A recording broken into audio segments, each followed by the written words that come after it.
Baik, saudara-saudara yang terkasih di dalam Tuhan, pagi hari ini saya ajak kita untuk melihat satu bagian firman Tuhan ya, khususnya di dalam mari kita lihat Matius, saudara. Matius pasal yang ke 27 ayat 32. Mari kita buka Matius pasal yang ke-30.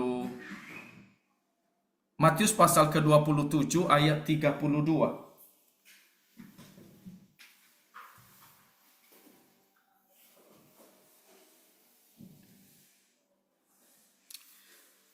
Baik, saya akan bacakan ayat firman Tuhan ini buat kita ya semuanya. Demikian firman Tuhan ini ya.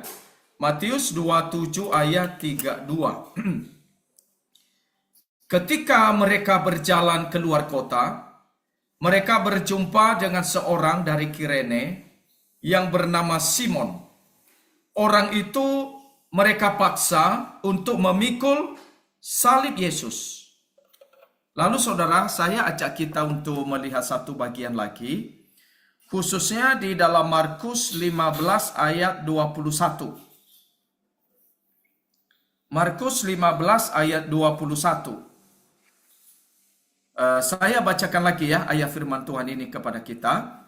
Pada waktu itu, lewat seorang yang bernama Simon, orang Kirene, ayah Alexander dan Rufus, yang baru datang dari luar kota, dan orang itu mereka paksa untuk memikul salib Yesus. Ya. Kemudian, saudara, satu lagi di dalam Lukas 23 ayat 26. Lukas 23 ayat 26. Demikian firman Tuhan saya bacakan. Ketika mereka membawa Yesus, mereka menahan seorang bernama Simon dari Kirene yang baru datang dari luar kota. Dia baru datang dari luar kota. Lalu diletakkan salib itu di atas bahunya supaya dipikulnya sambil mengikut Yesus. Baik, demikian saudara pembacaan firman Tuhan ini buat kita pagi hari ini. Jadi saudara, di pagi hari ini saya mengajak kita untuk melihat tentang Simon dari Kirene ya. Kalau kita lihat saudara bahwa Simon dari Kirene ini sebenarnya dia yang dipaksa memikul salib Tuhan Yesus menuju Golgota. Jadi kalau kita perhatikan sebenarnya biasanya seorang yang terpidana seperti Tuhan Yesus itu pada zaman itu sebenarnya dia yang harus memikul salibnya saudara.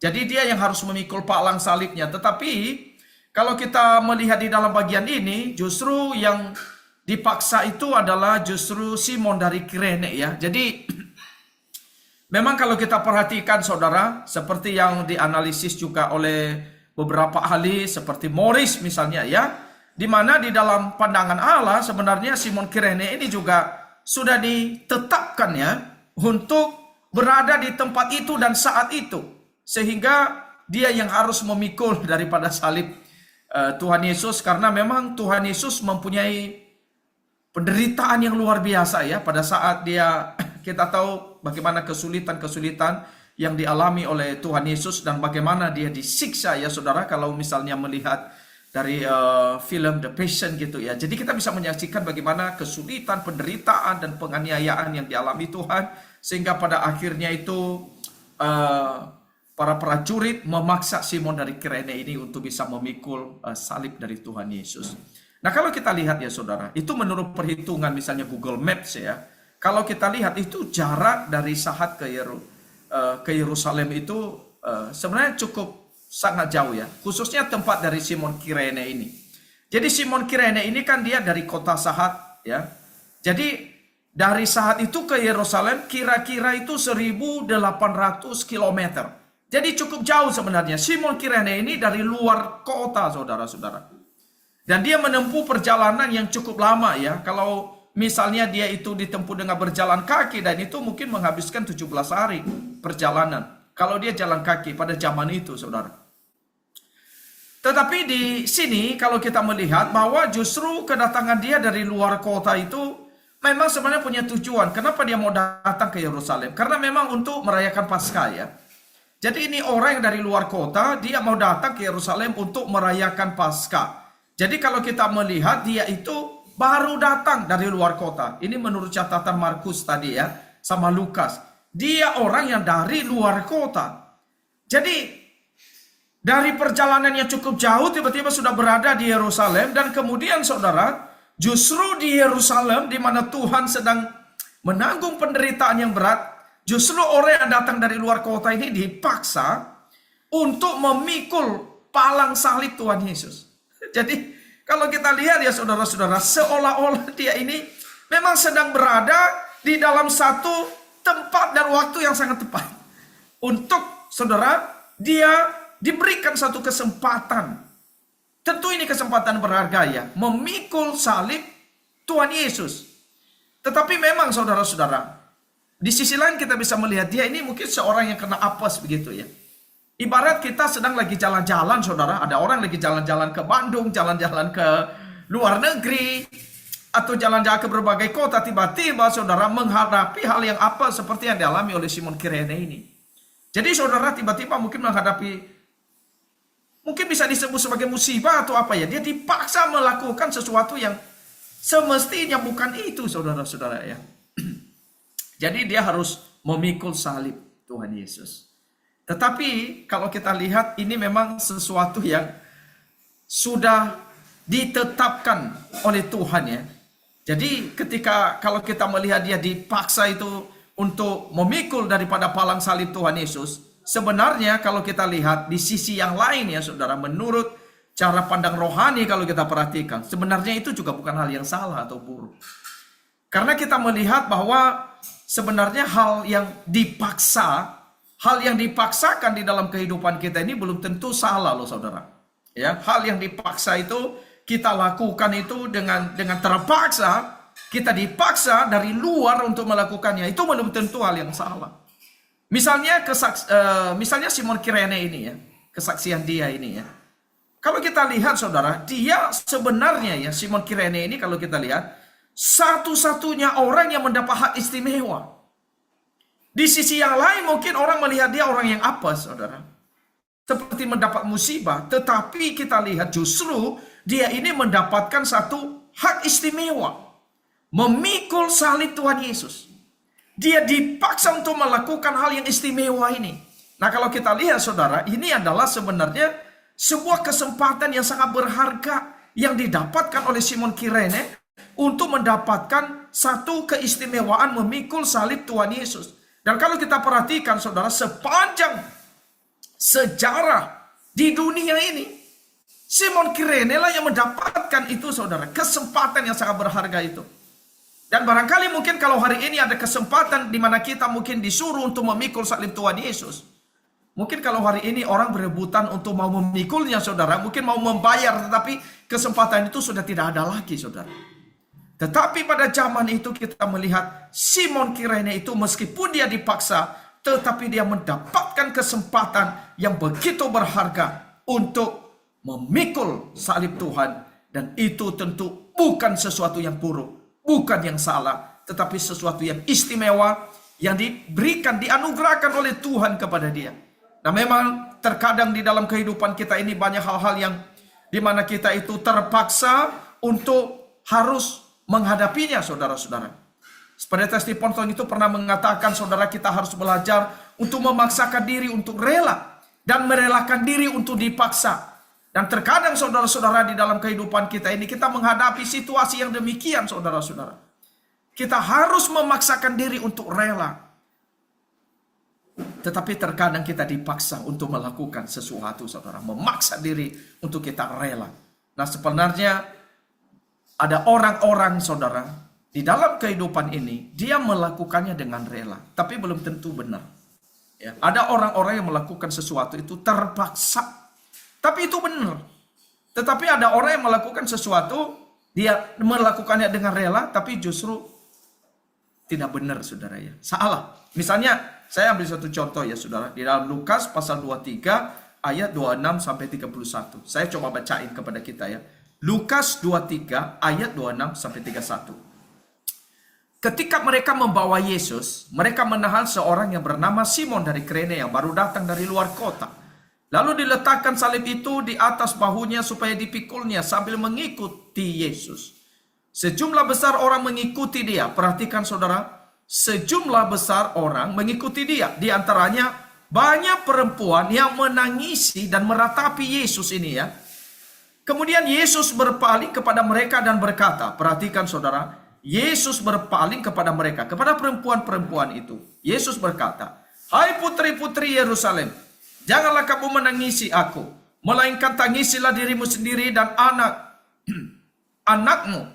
Sebab lihat, akan tiba masanya orang berkata, berbahagialah perempuan mandul, dan yang rahimnya tidak pernah melahirkan, dan yang susunya tidak pernah menyusui.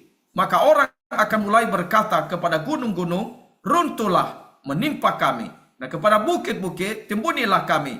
Sebab jikalau orang berbuat demikian dengan kayu hidup, apakah yang akan terjadi dengan kayu kering?" Jadi saudara-saudara, di sisi yang lain, Simon Kirene itu dipaksa untuk memikul salib Tuhan Yesus.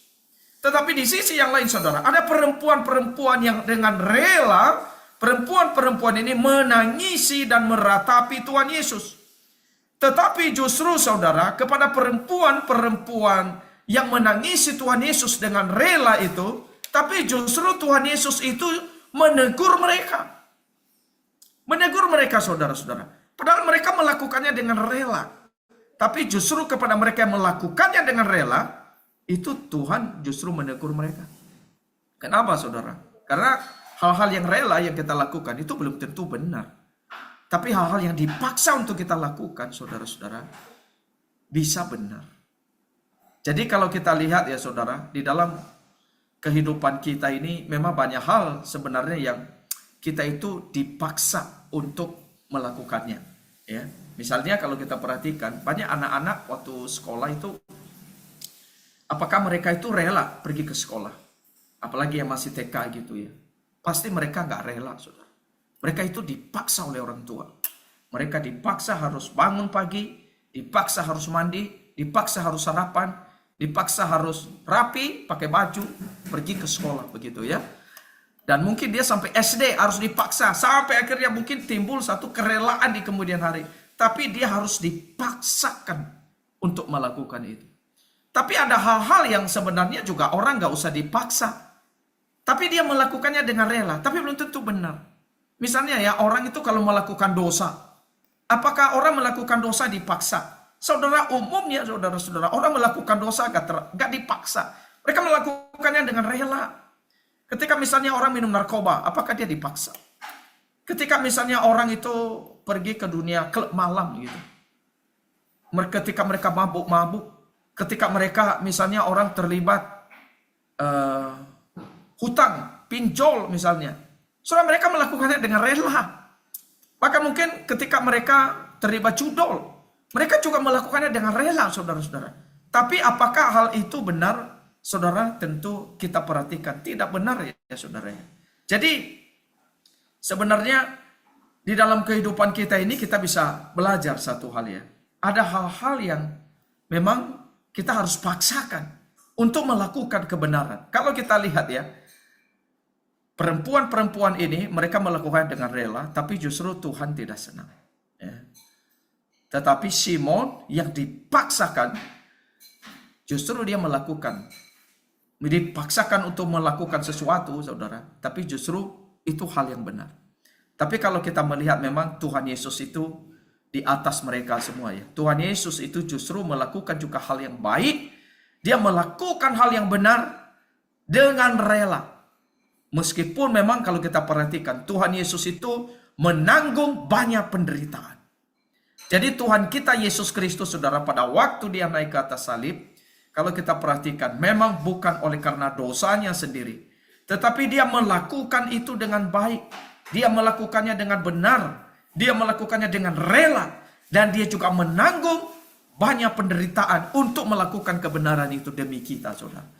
Nah, saya kira saudara ini adalah satu teladan buat kita sebagai orang-orang yang telah mengikuti Tuhan ini, saudara, di mana kita diajak untuk belajar bagaimana kita mengikuti teladan dari Tuhan kita Yesus Kristus. Terkadang di dalam hidup ini, kita banyak harus dipaksa untuk melakukan sesuatu, saudara-saudara. Tapi saya kira ketika kita dipaksa itu bukanlah sesuatu hal yang buruk ya saudara. Misalnya kita dipaksakan untuk melayani Tuhan. Kalau memang kita dipaksakan untuk melayani Tuhan, saudara-saudara,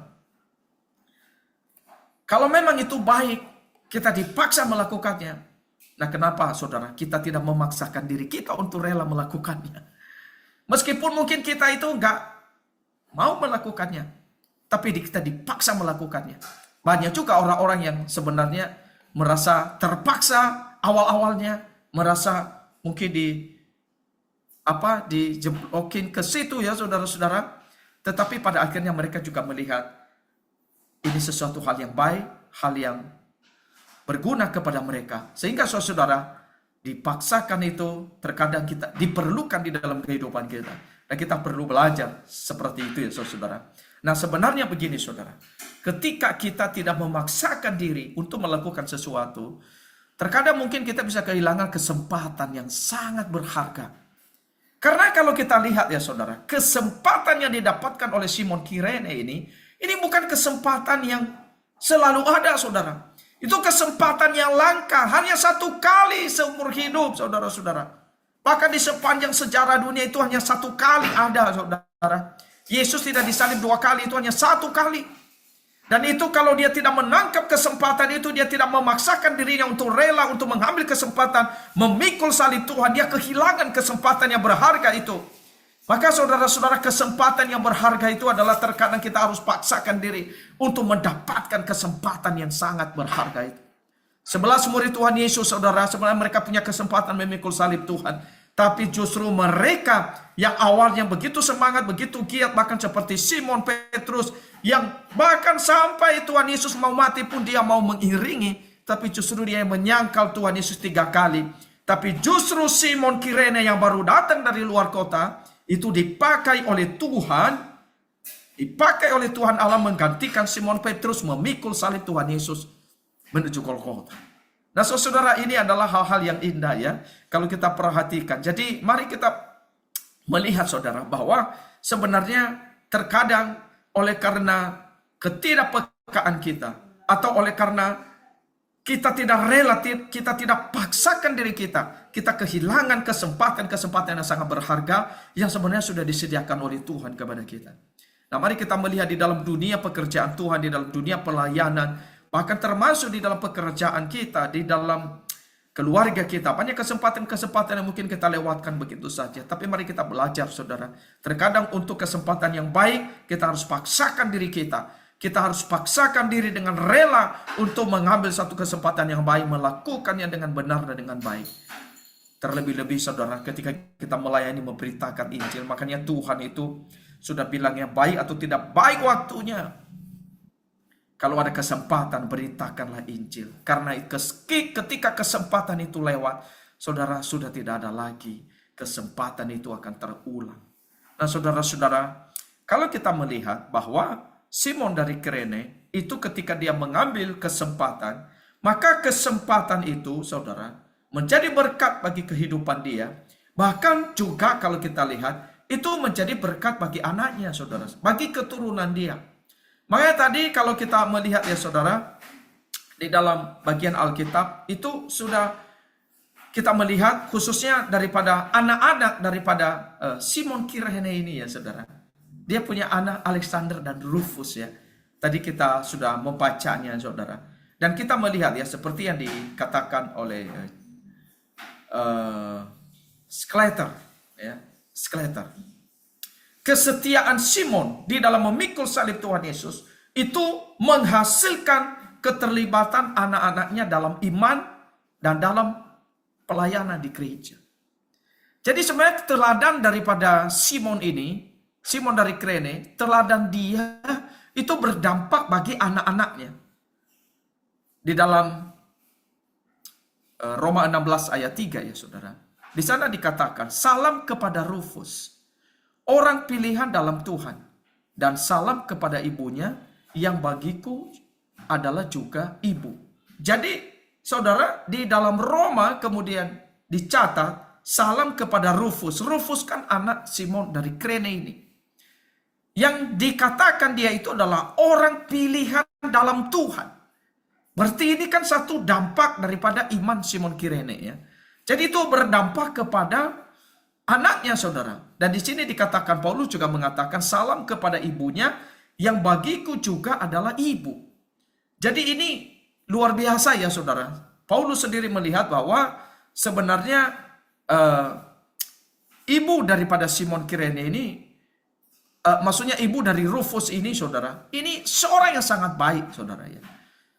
Jadi ini Paulus seorang hamba Tuhan, seorang misionaris, bisa menyebut seorang perempuan yang lebih tua itu sebagai ibu.